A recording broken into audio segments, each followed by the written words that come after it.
back in Washington. Just left the oversight hearing on Minnesota.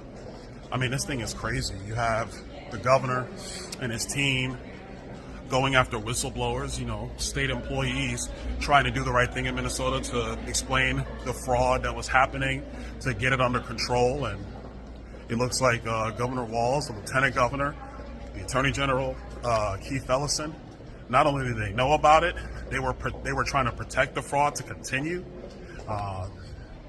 These fraudsters were donating campaign cash to the governor and the attorney general.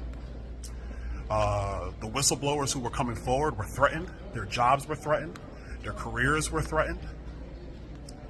And then we find out that the fraudsters were buying property in Kenya and Turkey, sending money back to Somalia. The money going back to Somalia could potentially have fallen into the hands of Al-Shabaab, the Al-Qaeda affiliates in Somalia. Absolute crazy stuff. And the funny thing is, I don't even think it's just Minnesota.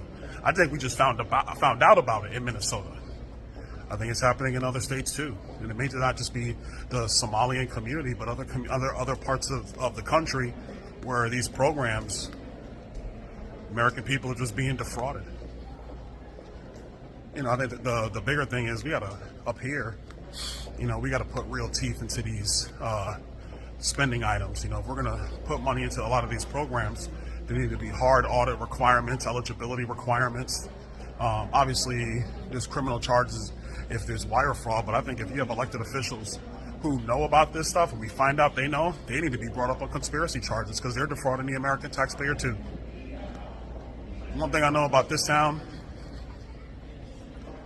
there's always a new day and a new crazy here in Washington. I think that's why people are more frustrated than anything else, because there's no common sense here.